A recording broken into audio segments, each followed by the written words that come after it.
welcome back to the 411 Mamas channel. My name is Ashley and my name here on YouTube is AshleyPlus3. I have two channels. One is AshleyPlus3 and one is AshleyPlus3 Vlogs, where I do like family daily vlogs. We were doing daily vlogs for a while, but now we're doing kind of weekly, kind of 2 days a week vlogs. So on that channel I do vlogs, and then on my AshleyPlus3 channel, which is my main mommy channel, I do basically anything that I'm interested in. So mommy videos, parenting videos, breastfeeding videos, reviews on products, some beauty. It's a smorgasbord. But I do love YouTube, and I've been doing YouTube for like a year now, so I am very excited to be featured here on the 411 Mamas channel because I've been watching it pretty much since its inception, so I'm pretty excited about it. Today I am here on this channel to tell you guys a very personal story that me and my family went through this beginning last year around Thanksgiving. And I thought that maybe sharing my story would help maybe a mom or two out there if, God forbid, anything happened to your precious, beautiful child and you had to go through, God forbid, what we had to go through with my youngest son. So a little bit of background on me. My name is Ashley, like I said. I have two young children. I'm a mommy of two boys. So actually I feel like I'm a mommy of four boys. I always say I'm a mom of four boys because I live with my grandfather and my husband, obviously, and then my two boys. So I have all four of them, and I am the mommy of the house. My oldest son is William, and my youngest son is Aaron. And my oldest son is 3, and my youngest son is 1 year old.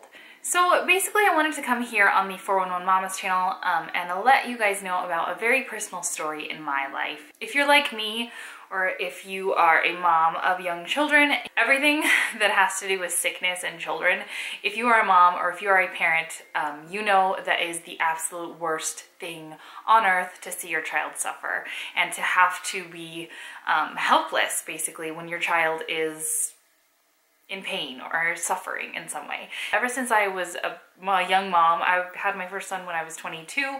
And ever since I've been a mom, I learned very quickly that having a sick child is literally the worst thing. I'd rather someone stick a needle in my eye. Having a sick child is the worst thing. So for me, the worst thing that ever happened before this was, you know, a really bad cold. To have what happened happen to us, what I'm about to tell you, was extremely shocking. You think nothing is going to happen to you or your children, and then it does, and then you're just not prepared for it, obviously. So beginning last November, the Wednesday before Thanksgiving, so the day before Thanksgiving, my youngest son was 10 months old, my oldest son was 3. He just turned 3 that month. So I was obviously busy. We were having family come over for Thanksgiving, and I was just cleaning my house and taking care of my kids. Totally normal, everyday day. My youngest son, like I said, he was 10 months old, and that whole day, he was extremely fussy, and I thought it was because he was teething. So I just kind of chalked it up to teething, and, you know, I had my stressful day, and my husband got home, and my family arrived that night. And so that day, the baby spent a lot of time sleeping and crying. And so I didn't really notice any change in his behavior because I didn't really stop and, like, you know, put him on the floor and watch him crawl. At that point, he had been crawling, he had been pulling up to stand, he was very active baby. But that day he was just really like sick almost. Like he looked like he was getting sick maybe. As a mom of 2, I already knew people get cold, or kids get colds, kids get sick, kids are constantly having issues. So I chalked it up to teething, had my family come over. That night my husband got home and we were playing with the baby. We're trying to play with him, trying to cheer him up. We put him on the floor or on the bed, and he usually wants to crawl to his brother at that time. He wanted to crawl to his brother usually. And so my other son was on the bed and we put the baby down and he just flopped. Like, I'll never forget it. I'm gonna try really hard not to cry thinking back to these situations because this was the worst time of me and my husband's lives by far. he was just laying there, and we were like, is he getting sick? What's wrong with him? Why doesn't he want to crawl? After that, we kind of got scared. We were like, maybe he's just really tired. He usually took 2 naps at that time in the day, and he just didn't want to stay down for a nap without me, and he was crying a lot of the day, so I just was chalking it up to him being really tired.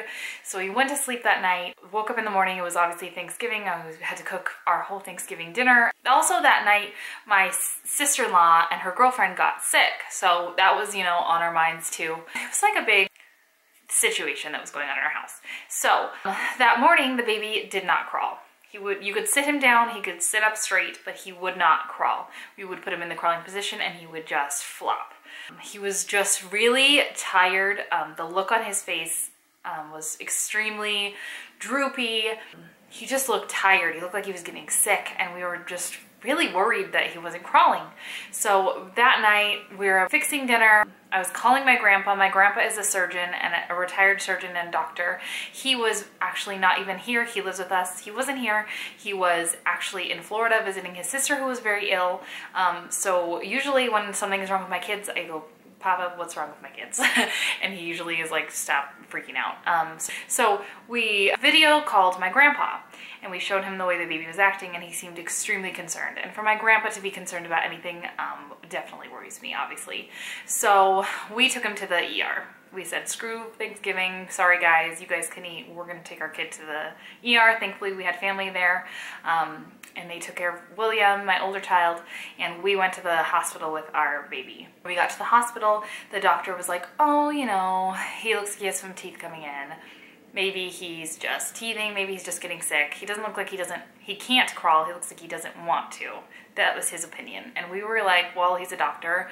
Who are we to say, you know, that he's wrong? And so he said, just keep an eye on him, take him to the doctor on Monday if he hasn't gotten better. We watched him on Friday. He didn't change much, so we didn't have, I mean, we were extremely concerned, but we already gone to the doctor and to the hospital, and they told us to go home. So Saturday rolls around and he's not drinking.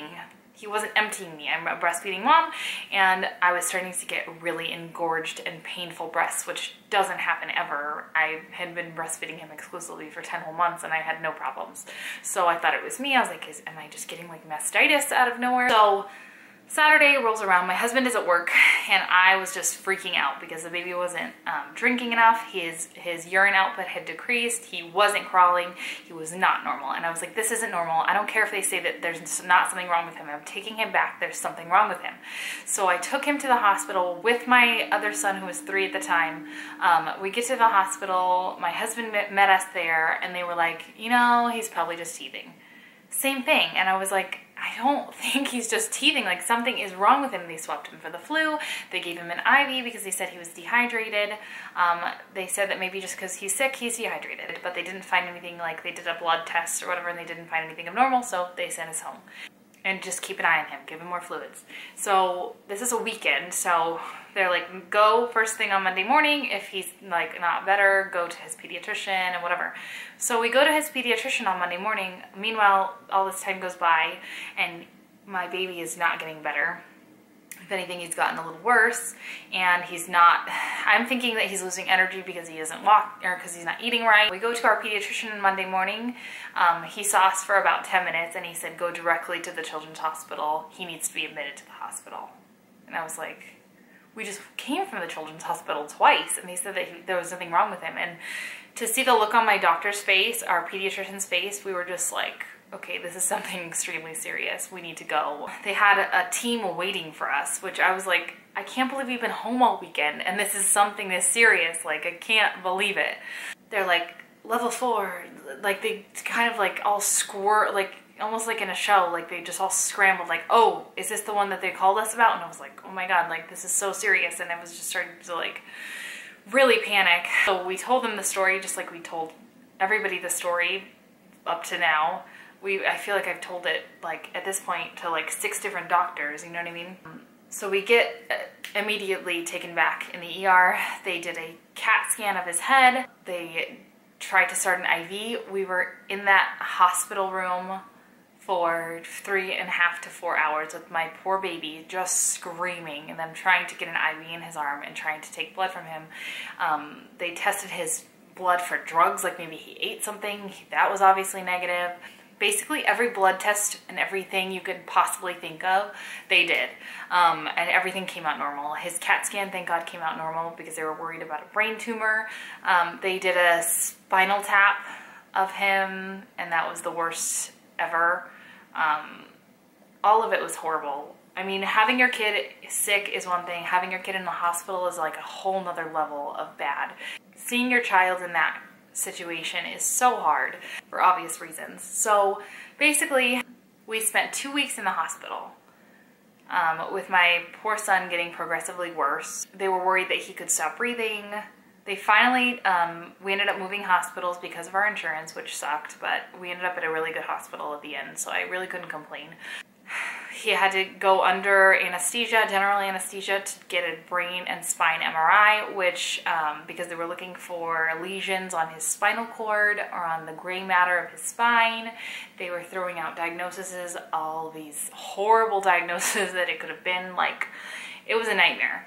Finally, one of the neurologists decided to treat him with something called IVIG, which is IV immunoglobulin, which is a blood product, as kind of a last-ditch effort to try and just to do something, because at this point we were there for 4 or 5 days and they just weren't doing anything because they were just ruling everything out, doing all these blood tests, doing all of these examinations. We saw every single doctor in the entire hospital. It was like a teaching case. They had groups of people, groups of just medical students coming in and just examining us, and I spent the entire 2 weeks at the hospital. I didn't leave once. It was a nightmare. And especially when you see all of these really, really smart people can't figure out what's wrong with your child. And you just feel hopeless and helpless and horrible. I'm sorry, this story is really not positive at all. But there is a positive outcome, I promise. So basically we spent the 2 weeks in the hospital with no diagnosis. They gave us this experimental drug, basically. And thankfully, the first day that he got it, he perked up. The second day he got it, he perked up a little bit more. At this point, if you stood him up, I might have some clips or that I've been putting up. I hope I have. If you stood him up, and he would just crumble, like he couldn't hold his weight anymore. So basically after they gave him the IV immunoglobulin, they let us go home because he was improving a little bit and they just didn't have any more tests to do. We saw every specialist. We had appointments after set up for weeks. It was horrible. We thought, I mean, we were getting told by the neurologist that this could be the new enterovirus, which causes paralysis, acute paralysis in children. At the end of all of this, he did end up getting diagnosed with that. But basically our neurologist told us that our baby is a miracle, and to hear that from a medical professional is definitely something you don't hear every day. He was eventually diagnosed with that at the end of a 3-month period of trying to figure out what was wrong with him. We did a lot of intensive therapy. He was doing physical therapy 3 times a week, occupational therapy because his swallowing was affected. We basically geared up for the long haul after we just accepted that this might be something that could permanently be affecting our child. We obviously did a lot of praying and a lot of soul searching, because when you get handed that, basically we were handed this unknown. And it was really hard. As a mom, you feel super helpless. I would film him and stuff just to see, like, is he getting better? I mean, he was doing physical therapy, occupational therapy, and basically just they didn't have anything for us to do. There was nothing like, oh, here's this drug and this is gonna fix him. The IVIG that they gave him was just like trying to help his immune system. I guess it helps your immune system fight off whatever you have. So we were extremely happy that that worked in the little way that it did, but it did not make him crawl again. It did not make him hold his body up like in a push-up position. He had no way of moving around. Plus, the 2 weeks in the hospital was extremely traumatizing for him as well, obviously, because he was a baby, and how do you tell a baby that what you're doing is trying to help them, not trying to hurt them? So that was extremely stressful for me. Thank God I was breastfeeding at that time, because breastfeeding was his only comfort, and that is probably why he's still breastfed to this day, because he just still is very squeamish around strangers, and for good reason. So basically, to sum everything up, we ended up going to very intensive therapy and seeing a ton of specialists who really didn't give us any answers. And basically, just with time, he slowly, very, very slowly, just completely got better. Completely. The day that he walked, he was 14 months old, which was a couple of months ago. And I am still like, my jaw was on the floor and I cried like a baby at the physical therapy when he walked, because they told me that he might never walk. So it was really an emotional, scary thing that went on. I am so happy to be able to say that my son is 100% better at this time today. His final diagnosis was the enterovirus, or something that his body just had a really bad inflammatory response of his spinal cord, and it could have done a lot of damage, and it didn't do very much at all.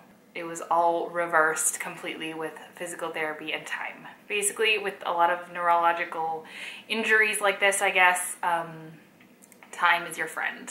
And if you get better within time, you're likely to not have any permanent damage. So we were really just so thankful.